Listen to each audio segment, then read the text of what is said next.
안녕하십니까. 이쁜 여성의원 원장 신봉규입니다. 오늘 시간에는 다양한 성질환, 성매개 질환, 성병에 대해서 설명드리도록 하겠습니다. 우리가 성병은 성관계로 인해서 서로 감염을 받거나 줄 수 있는 질환들이 되겠습니다. 그래서 어떤 균이 감염되는가에 따라서 구분할 수가 있고요. 대표적인 게 첫 번째가 박테리아가 있고요. 두 번째가 박테리아보다 좀 더 작은데 우리 성관계로 없는 균들이 있습니다. 유리아 플라스마 같은, 마이코플라스마 같은, 플라스마라고 이름 붙이는 어떤 그런 균들이고요. 이게 박테리아보다는 사이즈가 작기 때문에 좀 다른 영역으로 구분을 하는데 지금은 같이 씁니다, 이거를. 그 다음에 현저히 작은 사이즈를 가지고 있는 바이러스가 있고요. 네 번째는 또 큰 균도 있죠. 원충 같은 것도 있습니다. 뭐 다양한 게 있는데 주로 구분해서 설명하는 거는 이거랑 이겁니다. 세균들은 자기가 독자적으로 삶을 영위할 수 있는 생명체죠, 생명체. 근데 바이러스는 다른 세포에 들어가서 자기의 유전 형질을 가지고 생명을 이어가기 때문에 구분하고요. 사이즈 차이가 납니다. 여기 이제 박테리아에 의한 성병들 같이 이제 말씀드리겠습니다. 바이러스에 대한 성병들, 뭐 아주 드물지만 원충에 대한 성병도 있고요. 그런데 이런 균이 감염되어 가지고 우리가 이제 불편을 겪기 때문에 원칙적으로 말하면은 이런 균에 대한 치료는 어느 뭐 여성이든 남성이든 누군가에서 이 균이 검출이 돼서 나왔다 그러면 관계를 가지는 배우자도 같이 약을 먹고 치료를 받는 그게 좀 약간 원칙이죠. 근데 이제 균 따라서는 치료를 안 해도 되는 균도 있고요. 또 배우자가 같이 약을 먹거나 치료를 받아야 되는 균도 있고 또 한 분만 약을 먹고 치료받아도 되는 균도 있습니다. 다양한 균이 있어서 그걸 다 구분해 드릴 수는 없고 대충 그로스하게 말씀을 드리겠습니다. 일단 바이러스부터 먼저 말씀드리면 바이러스는 크게 구분하면 요즘 먼저 이슈가 많이 되고 있는 자궁경부암 바이러스가 있고요. HPV 바이러스라고 합니다. 헤르페스 같은 바이러스가 있죠. 이런 게 있고 나머지는 다 뭐 우리가 말하는 매독, 임질, 유레플라스마, 마이코플라스마, 클라미디아 같은 질환들이 있습니다. 그래서 이런 균들에 대해서 실제 검사를 했을 때 어떻게 검사해서 결과가 나오고 또 그거에 대한 어떤 증상이나 각각 치료에 대해서 간략하게 설명드리는데 제가 가상의 검사지 결과를 만들어서 그 검사 결과가 어떻게 나와서 어떻게 치료하는지를 검사 결과지로 설명드리겠습니다. 지금 보시는 표는 병원에서 성병 검사라고 STD 검사라고 했을 때 검사해서 나온 결과를 보는 결과 판독지가 되겠습니다. 여기서 이제 구분해 놓는 거는 검사하는 업체마다 내용을 채취해 가지고 단백질 검사를 하게 되는데 균에 대한 단백질을 추출해서 감염 여부를 이제 판독하는 것입니다. 검사 업체마다 이제 균 항목은 약간씩 다릅니다. 다를 수 있고 우리가 보통 병원에 가서 성병균 검사를 할 때 대표적으로 하는 몇 가지가 있고 또 좀 더 많이 하는 검사가 있고 이렇게 전수조사로 많은 수의 균을 검사하는 방법도 있습니다. 이제 이런 경우는 검사 결과에서 전부 다 음성이 나와서 균이 없다고 나오는 경우가 되겠습니다. 균이 없는 경우는 두 가지인데 하나는 진짜 균이 없는 경우에 또 하나는 균은 있었는데 너무 적어서 포착이 안 되거나 검출이 안 되거나 또는 검사상에서 나타나지 않아서 음성이 된 경우가 되겠습니다. 검사상에 나타나지 않는 경우는 최근에 뭐 항생제를 많이 먹고 가서 검사를 했다거나 이러면 또 균수가 너무 줄어가지고 실제 균은 있는데도 불구하고 음성이 나올 수도 있습니다. 이 검사 결과는 검사에서 뭔가 균이 있는데 어떤 균을 특정하기는 어렵다 하는 그런 데이터고요. 이거는 그래서 무시합니다. 이런 데이터는 유니버설 디텍션은 무시하게 되고 실제 이제 나왔던 균에 대해서 가드넬라라는 균이 나왔습니다. 가드넬라라는 균이 제일 흔한 균이고요. 이 균이 감염이 돼 있으면 우리가 냉에서 냄새가 많이 납니다. 냄새가 많이 나고 희거나 노른 냉이 많이 나오면서 팬티에 누렇게 묻게 되고 불결감 주게 되는 균이 되겠습니다. 감염된 분들도 많고요. 전체 여성 질염으로 검사를 해보면 많게는 절반 정도에서도 감염되어 있고요. 보통은 10%나 20% 정도에서는 가드넬라가 양성으로 나옵니다. 이 기운의 경우에는 이제 증상이 심해서 치료받으러 오는 분도 계시지만 또 모르고 그냥 지내시는 분도 상당히 많고 냄새가 많이 나서 이제 치료받으러 오시는데 이 치료도 또 모호해서 치료약이 후라시닐이라는 약밖에 없는데 지금 현재로는 이 후라시닐을 이제 보통 여성분 경우 일주일 먹이고 또 배우자 남성도 먹이는 경우가 있어서 남성은 또 일회법 한 번 먹이는 방법을 쓰기도 합니다. 여성만 치료하는 경우도 있고 남성은 굳이 안 해도 여성만 잘 치료해도 또 없어지는 경우도 많기 때문에요. 또 여성, 남성 같이 치료하는 경우도 있습니다. 그래서 반복 치료했는데 잘 안 없어지면 남성도 같이 약을 먹이는 경우가 있고요. 처음부터 남성, 여성 같이 약을 먹는 경우도 있습니다. 그거는 이제 증상이나 배우자 남성분의 어떤 협조나 이런 거를 따져서 치료 방법을 결정하시면 되고, 결국 또 같이 다 약을 먹더라도 이 치료율이 한 60%나 70% 밖에 안 되기 때문에 치료 효율이 높진 않아서 소독이나 질정이나 약 먹는 거라든지 또 반복적으로 가서 또 치료를 받고 검사도 하고 하는 좀 노력이 필요합니다. 가들라는 이런 균이고요. 그 다음에 이 검사에서는 가들라도 나왔고 클라미디아라는 균도 나왔네요. 클라미디아는 이 지금 성병 검사 중에서 가장 나쁜 성병균을 꼽으라 그러면 연성화감이나 매독이나 임질이나 클라미디아가 나쁜 균이라고 할 수 있습니다. 그만큼 우리 몸에 해를 많이 끼치는 균이고요. 이 클라미디아보다는 좀 약하지만 또 비슷한 해를 끼치는 게 정상이 비슷한 게 클라미디아, 유리아 플라스마, 마이코플라스마들이 되겠습니다. 이런 균들은 감염이 되면 약간 생식기가 불편한 느낌 들거나 좀 그런 게 있고요. 주로 비뇨기과 증상이 생기는데 요도염이나 방광염 증상, 자꾸 시가 마렵거나 소변 볼 때 불편하고 따갑고 자결감이 생기거나 불편을 많이 끼치고 또 냉도 많이 늘어나서 특히 클라미디아 감염되어 있는 경우에는 팬티가 많이 젖습니다. 냉이 많아져 가지고요. 그래서 팬티를 여벌로 가지고 다니거나 또는 라이너나 패드를 하고 다니는 경우도 있고, 간혹은 자기가 요실금인 줄 알고 요실금 치료를 받으러 오시는 분 중에 보면은 실제는 요실금이 아니고 클라미디아 감염이 있는 경우도 있습니다. 치료는 배우자랑 같이 클라미디아 치료약을 복용하시는데 보통 독시사이클린이나 뭐 오플록사신, 뭐 사이클로사신 아니면 지스로맥스, 요즘 지스로맥스 많이 쓰고요. 보통은 독시사이클린 일주요법을 쓰는 게 보통이고, 또 지스로맥스도 5일법 쓰는 경우도 있고, 남성은 또 지스로맥스 1회요법 쓰는 경우도 있고 해서 그 증상에 맞춰서 선생님한테 상의 받으시면 됩니다. 또 검사 결과에서 이분은 임질하고 가들라가 나왔네요. 임질은 임질 주사를 배우자랑 같이 맞아야 됩니다. 주사를 맞으면 치료는 잘 되는 편입니다. 이분은 클라미디아 하나가 감염되어 있네요. 이분은 클라미디아, 유리아 플라스마, 스트랩토코쿠스, 가드렐라 다 감염이 되어 있네요. 균이 많이 들어와 있는데, 이런 경우에는 치료가 클라미디아나 유리아 플라스마는 독시사이클린이나 지스로맥스로 치료를 하게 되고, 스트랩토코쿠스도 방금 항생제 잘 반응하고요. 가들라는 후라신이라는 항생제를 써야 되기 때문에 결국은 다른 항생제로 다른 시기로 또 먹어가지고 균을 치료하게 되는 긴 치료 기간을 가지게 됩니다. 또한 배우자도 같은 약을 먹는 게 좋습니다.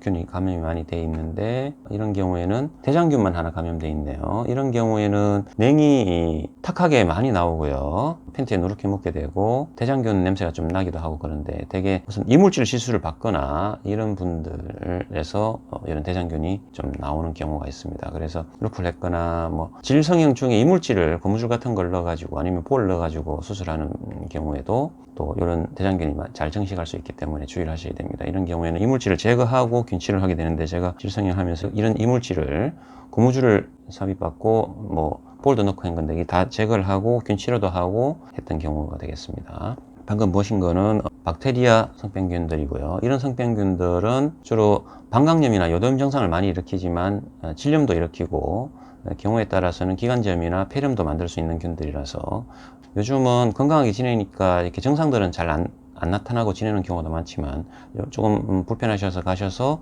이런 정확한 검사를 받아보시고 검사에서 균이 나오면은 관계 가지는 배우자랑 같이 함께 약물 치료를 하는 게 좋고요. 여성이 검사를 했을 때 남성도 치료를 해야 되는지 여부는, 물론 남성도 검사를 해서 균이 검출되면은 같은 치료를 받겠지만, 또 남성이 이런 검사를 받아보면 남성에서는 검출률이 좀 떨어지기 때문에 여성이 이렇게 나왔던 이만큼 나오지 않습니다. 남성 분변이나 이렇게 소변이나 다른 걸로 검사를 해보면 여성이 만일 하나, 둘, 셋, 넷, 5가지 균이 나왔다면 남성 검사를 똑같이 이 배우자가 받아보면 한 3가지가 나온다거나 이렇게 좀 한두 가지가 빠집니다. 그러면 검출률이 높지 않아서 그런데요. 그래서 여성이 검사를 해서 균을 찾기가 더 쉽다는 뜻이고요. 결국은 여성이 검사에서 나온 균에 준해서 남성도 치료를 받는 것이 더 바람직하다고 볼 수 있습니다.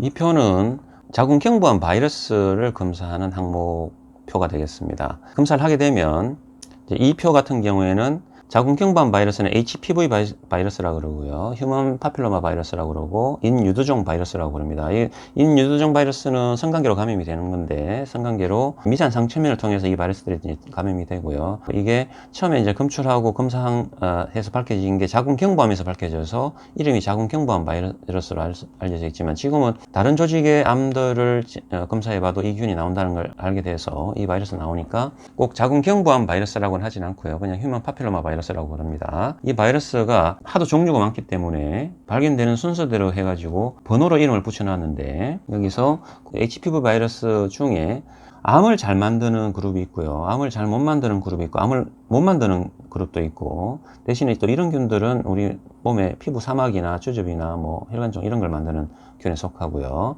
암을 더 잘 만드는 균에 속하고, 그래서 구분해서 이제 검사를 하게 됩니다. 이런 경우에는 검사했는데 균이 하나도 없다고 나왔는데, 이 경우는 두 가지 경우입니다. 실제로 균이 하나도 없어서 이렇게 나오는 경우가 있고요, 균이 감염이 되었지만 검사상에서 찾아낼 수 있는 그 일정 수치보다 낮아서 없다고 나오는 경우도 있다고 할 수 있습니다. 근데 이 바이러스는 성관계로 감염이 되면 감염 후에 우리 면역체계가 싸워서 이겨내기 때문에 치료약이 따로 있는 건 아니고요, 우리 몸이 이겨냅니다. 그래서 저절로 없어지는 균에 속합니다. 그래서 보통 감염 후에 빠르면 6개월, 늦어도 한 3년이면 저절로 다 없어집니다. 물론 그 이상 또 이 바이러스를 가지고 있는 경우도 있는데, 그건 우리 몸이 잘 싸우지 않는 특이한 체질이 있는 경우에 이제 그럴 수 있고요. 그래서 보통 1년이면 대부분 없어지는데, 이렇게 검사해서 음성이 나왔다는 거는 뭐 10년 전이나 5년 전에 감염된 거는 없어졌기 때문에 옛날의 거를 알 수가 없어요. 그래서 이 데이터는 현재 감염된 게 없다는 뜻이고요. 그걸 기준으로 해서 감안하셔야 되는데, 이게 이제 결국 여성은 자궁경부암을 주로 만드니까 자궁경부암 검사도 이제 이 바이러스 검사랑 같이 하게 되는데, 바이러스 검사 결과가 균이 없다고 나올 수도 있고, 또 보면은 한 마리 있다고 나왔습니다. 이 한 마리 있는 경우는 성관계로 한 마리만 감염됐을 수도 있고요, 또 하나는 여러 가지가 감염이 됐는데 시간이 지나면서 다 없어지면서 한 마리만 남았을 수도 있습니다. 다양한 경우가 있겠죠. 그래서 이런 경우에는 자궁경부암 검사를 보통 이런 균이 없을 때는 1년마다 검사를 하라고 그러는데, 이런 바이러스가 있을 때는 6개월마다 좀 검사를 하라고 선생님들이 권고합니다. 이건 한 마리 나온 경우고요. 이건 4마리 나왔네요.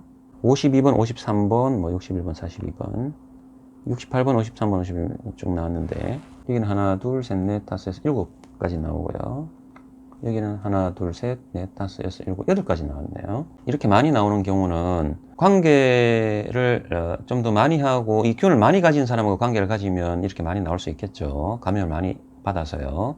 그래서 우리가 이제 데이터를 낸 게 있는데, 젊은 시절에 섹스 파트너가 많거나 관계를 좀 더 친밀하게 많이 가지는 그룹들, 그런 연령대에서는 바이러스가 많이 검출됩니다. 그래서 보통 20대에서는 검출률이 많습니다. 20대에서는. 그런데 나이가 들어가면서 보면은 점점 나오는 율이 줄어듭니다. 그만큼 관계 가지는 파트너도 제한되고, 균 감염도 서로 간에 이제 감염시키는 율이 좀 떨어지기는 합니다. 하지만 또 나이가 많더라도 뭐 30대, 40대, 50대 올라가더라도 또 많은 분은 좀 많이 있을 수 있고요. 그래서 관계하면서 어떻게 없느냐 하는 거에 따라서 좀 차이가 납니다. 이제 결국은 이런 거는 시간이 지나면서 없어지는데, 이게 감염됐다는 걸 알면은 상당한 스트레스를 받고요, 힘들게 여기는 분도 계십니다. 하지만 꼭 그렇게 생각하실 필요 없고요. 하나가 감염되든 여러 개가 감염되든 내 면역 체계가 건강해져서 빨리 균을 몰아내면 되기 때문에, 이렇게 감염이 되어 있는 경우에는 좀 더 자주 자궁경부암 검사를 받고, 다른 암 검사도 좀 같이 받는 게 좋고요. 예방암 검사나 뭐 직장 항문, 뭐 내시경이나 위내시경 이런 것도 좀 받고요. 이제 요런 균들을, 이 바이러스를 빨리 없애기 위해서는 몇 가지 이제 하셔야 되는 일들이 있는데, 결국 면역 체계를 활성화시키고 이 균하고 이 바이러스랑 빨리 싸우게 하기 위해서는 나의 면역 체계를 향상시켜 줘야 되니까요. 그래서 제일 중요한 거는 내 몸에서 스트레스 호르몬이 안 나오게 하는 겁니다. 스트레스 호르몬이 나오면은 면역 체계가 저하되기 때문에 이 바이러스가 더 창궐하게 되고 암 변화에 더 위험이 생기니까요. 그래서 이런 균이 있든 없든 즐겁게 지내는 게 가장 중요하고요. 바이러스를 빨리 없애는 제일 좋은 방법은 스트레스 호르몬이 안 나오게 하는 겁니다. 즐겁게 지내시고, 두 번째는 이런 바이러스랑 싸우는 나의 면역 체계는 잠을 잘 자야 면역체계가 활성됩니다. 잠을 자는 동안 열심히 더 싸웁니다. 그래서 양질의 수면을 확보하는 게 좋습니다. 그래서 잠을 잘 주무셔야 되고, 특히 밤에 잠을 잘 주무셔야 되고, 영양을 잘 섭취하셔야 됩니다. 그래서 식사를 잘 드시는 게 중요합니다. 괜히 불필요하게 무슨 보약이나 비타민이나 뭐 다른 엉뚱한 것만 먹고 식사를 안 하시는 분들이 계시는데, 그러지 마시고 그런 걸 안 먹더라도 식사를 잘 하시는 게 이 면역체계 올리는 데 더 중요하고요. 또 더 각광받고 있는 게, 요즘 유산균을 많이 복용하시는데, 우리 장에서 유산균이 증식하게 되면 그 유산균 증식에서 면역체계가 올라가고, 유산균도 마찬가지지만 이 바이러스랑 전투를 더 강하게 벌일 수 있기 때문에 유산균을 복용하는 게 굉장히 중요합니다. 유산균 복용하시고 또 이 바이러스를 방어하기 위해서 이 바이러스 항체를 주사 맞는 자궁 경부암 백신을 맞는 것도 아주 중요합니다. 물론 감염이 돼 있더라도 맞을 수 있습니다. 감염이 돼 있는 경우도 맞으시면 기존 항체들이 싸우고 있지만 또 항체를 더 형성시키거나 또 더 강하게 전투를 한다는 것도 지금 알려져 있고요. 그래서 감염이 돼 있던 감염이 안 된 분이든 간에 성관계를 가질 것 같으면은 백신을 맞는 게 좋습니다. 백신은 여러 종류가 있는데 지금 현재 나와 있는 게 서바릭스 2가, 가다실 4가, 가다실 9가가 있는데요. 가라는 거는 바이러스에 대한 항체를 합니다. 그래서 서바릭스 2가는 이 주사에는 HPV 16, 18에 대한 항체로 만들어진 백신이 되겠습니다. 이 두 가지를 주로 방어하는데 이게 또 100% 방어하는 건 아니지만 또 요것도 다른 격까지도 약간은 방어력이 있다고 알려져 있고요. 그래서 서바릭스가는 16, 18이고요. 가다실 4가는 16, 18번, 6번, 11번을 방어합니다. 그 네 가지를 방어하니까 조금 더 그 개수로는 이점이 있는 거죠. 그렇지만 또 그 항체 형성률은 또 좀 약간 또 다를 수도 있고 해서 회사마다 좀 다를 수 있고요.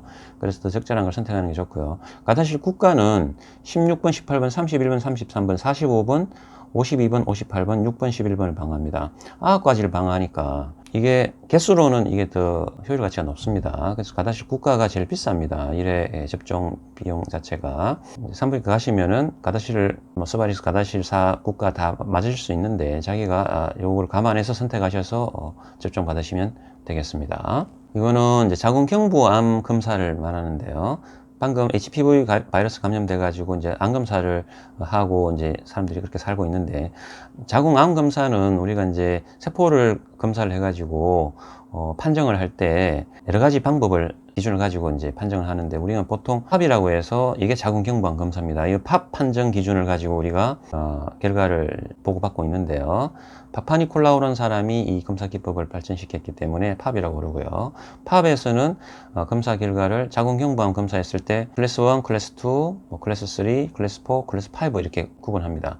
여기서 클래스 1, 클래스 2는 요 팝이라는 분류 방법이 유용하지만 클래스 3 이상을 올라갔을 때 이게 혼재해서 좀 병을 정확하게 구분하는데 좀 불편하다 그래서 그 다음 이제 발전시킨 방법이 다음 방법들이 되겠습니다. 그래서 그거를 매칭해서 지금 구분해 놨는데요. 중요한 몇 가지만 말씀드립니다. 우리가 세포 상태만 이제 검사했을 때 세포가 아주 건강하면 클래스 1, 또 약간 염증기가 있으면 클래스 2를 주고요. 그 다음에 암세포로 가기 시작하면 암세포 전 단계를 거쳐서 가는데 암세포가 바로 나오면 이 클래스 5, 자궁 경부암, 경부암으로 구분해 주고요. 그 전 단계는 이렇게 모호한 단계가 세 단계로 나눠지는데 팝에서는 2, 3, 4로 혼재되어 있어서 정확한 구분이 어려우니까 대개는 세포 검사를 했을 때 베데스타 시스템을 사용하는데 베데스타 시스템에서는 이제 정상세포, 건강한 정상세포, 자궁경부의 또 염증기가 약간 있는 암이 없는 정상세포 이렇게 구분을 해주고요. 그거를 클래스 1, 클래스 2라고 이제 이야기를 하고요. 요걸 넘어선 세포의 변형이나 문제가 있으면은 자궁암 전전전 단계로 아스쿠스라는 점수를 주고 그 다음 넘어서면은 LSIL, 로시를 주고 그 다음 넘어서면 하이시를 줍니다. 이거는 세포를 보고 의사 선생님이 판정해 주시는 구분 기준이고요. 이렇게 판정을 받으면 이게 정확한 기준으로 볼 수가 없어서 자궁경부에 조직 검사를 하게 됩니다. 조직 검사를 해서 암세포가 생기는지 여부를 더 판정하기 위해서 그래서 요 1, 2, 2단계에서는 조직 검사 같은 건 하지는 않고요. 주로 로실이나 하이실에서는 조직 검사를 하게 되는데 아스쿠스는 임상 검사하는 선생님이 판단해서 또 이제 추가 검사를 하게 되고요. 여기서 조직 검사를 하게 되면은 조직 검사에서는 어떻게 나오냐면은 CIN으로 구분해 줍니다. CIN은 자궁경부 이형성증이라고 그러고요. 그래서 정상 세포의 이상 변화, 자궁경부 이형성증 1단계, 2단계, 3단계를 거쳐서 자궁경부암으로 구분해 줍니다. 그래서 결국은 세포 검진도 하게 되는데 팝 시스템으로 보고를 받고 일부는 베데스타 시스템으로 보고를 받고 여기서 문제가 있으면 조직 검사를 해서 CIN 몇 개인지를 정해 가지고 CIN 1, 2, 3에 따라서 치료 방법을 결정해서 간단하게 반복 검사만 한다든지, CIN2에서는 자궁경부 레이저 치료를 한다든지, CIN3에서는 자궁경부 원초 절제 수술을 한다든지, 자궁 적출을 한다든지 치료 방법이 결정되겠습니다. 검사 결과를 보면은 요 자궁경부암 세포진 검사에서는 파파니콜라우 검사라고 그럽니다. 아까 팝 검사라고 그러는데 클래스 1으로 진단을 받았습니다. 그래서 건강하다는 뜻이죠. 그래서 이런 경우에 1년마다 자궁암 검사를 하라고 이제 권합니다. 이 경우에는 클래스 2로 진단을 받았고요. 세포 검사에서 약간 염증기가 있다는 뜻이고요.